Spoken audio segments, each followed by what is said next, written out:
Caught up with another one of our Wissota Auto Racing competitors. This is Brule, Wisconsin's Brandon Copp. You and I sit in this exact same spot, it seems like, every single year at the PRI trade show, and we break some news. I don't know if we have breaking news for you this year or not. You'll have to kind of tell the people on that. But let's recap 2023. 10 wins for you at 4 or 5 different racetracks, whatever it was.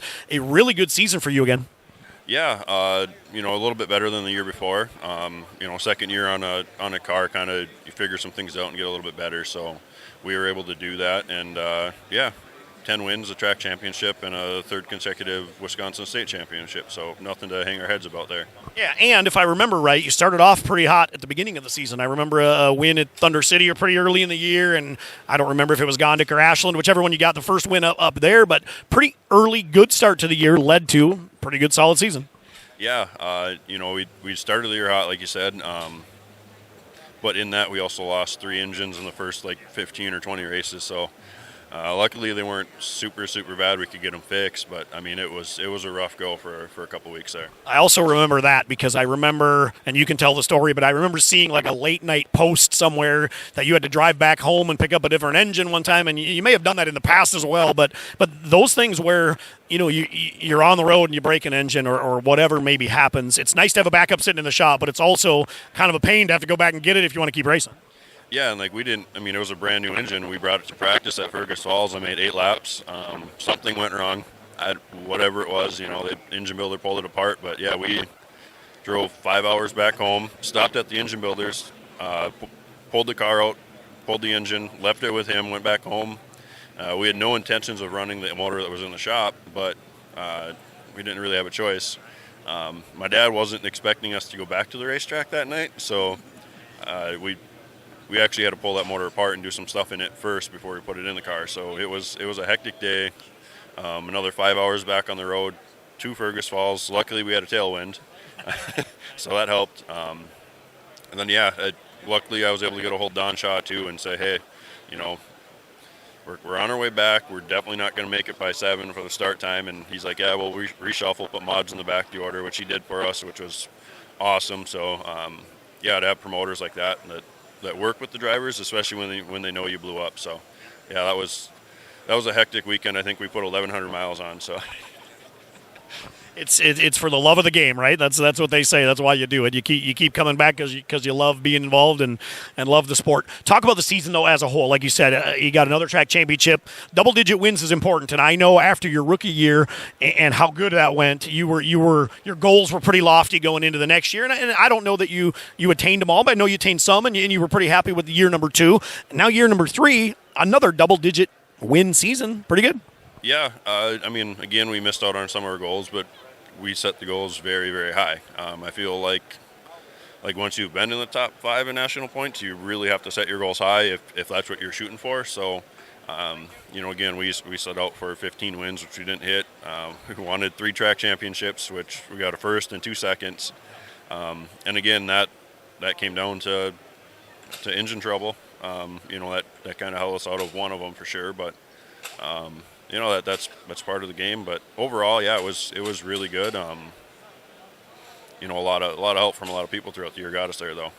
Well, when you set a goal to win every night you unload, which is what every race car driver does, right? You want to win every time you're out there for sure. But when you're setting goals, 3 track championships, you're going to have to hit a perfect season or near perfect, no catastrophes, nothing crazy to attain that. And where you race, you're racing against really good guys every single Friday and Saturday and Sunday. It's not like you got to walk in the park at any of the tracks that you race at. So to win one and nearly win a couple more, whether you didn't hit that goal itself, I would say it's a pretty damn good year. Yeah, especially like you said, the competition we race against every single night. Guys will say, oh, you race against 7-8 cars in Proctor. Well, look at those 7-8 cars that are there. I mean, it's a tough field to race against every single week. So, to have any success up there is pretty good. Talk about 24 now. This is when we broke some news a year ago. Is there anything earth-shattering in your camp coming up and same type schedule for you, or what are you going to do? The only exciting news, I guess, would be that I did get my oil leak on my truck fixed. So that's the only thing that's really changing. We got another MB Custom coming. We'll have a line performance motor again, so nothing really different for us next year. Talk about that new MB Custom. Are you going to have 2, or where'd the other one go? I still have the other one. We'll be at Gateway Dirt Nationals next week, so we'll see what happens with it there. And then as long as it goes good, Dad getting in it? Absolutely not. No, people have mentioned it, and I tell them no, and I don't want him to get in a car and be remotely close to my lap time, so I don't want to have to deal with that because It's not that you don't want your dad to get hurt if he gets in a crash. You don't want him to be faster than you. I don't think he'd get in a crash or get hurt or anything like that. I don't want him. Not that I don't want him to be faster. I don't even want him to be close. Like if he got in the car, I'd want him to be 2 seconds slower than me, and I'd be happy with that. Yeah, to lap him would be fun for sure. From all the shit he's given you for years and years, I know how that goes. So I'm sure that would be. Talk about 2024 then, as far as Gateway next weekend, and then 3 tracks next year. What's your plan? Yeah, still the 3 tracks next year. So Superior, Ashland, and Proctor. And again, we'll do some traveling. There's a couple of big races we want to hit, especially the end of the year. You have some big races we're gonna be at, so, and right in our backyard. So hopefully we'll have some luck with those again. You won one of them, huh? Yeah, we won one. That was pretty exciting too. That was my first FYE win. So there's a $10,000 at that one of them racetracks. I know you want to win that one too.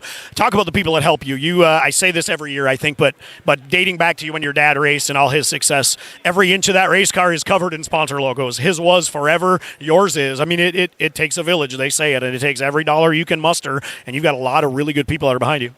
Yeah, there's a ton of people.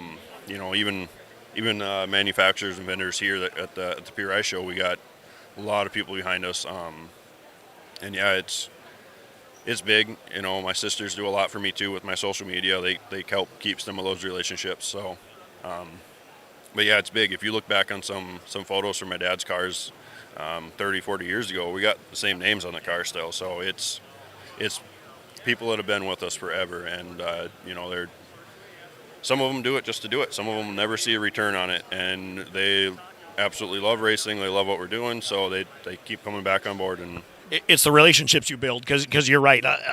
Probably a majority of all of our sponsors maybe don't see the ROI that they think they need to get for the money they spend, but they do it because of the relationships you built and the love of the sport. Absolutely. That's, like you said, a big part of the motorsports. Like a lot of sponsors are never going to see it, but sometimes they just find the joy in seeing their name on the car, especially in victory lane.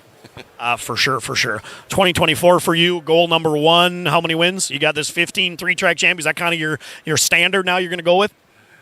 I said 15 wins, 3-track championships. I think my girlfriend on my sponsor proposal put 20 wins. So she thinks I'm going to do a lot better than I set out for myself. So I guess we'll go with that. 15 or 20 would be great, right? Either doesn't really matter. I think if we could do 20 wins, I'd be pretty happy.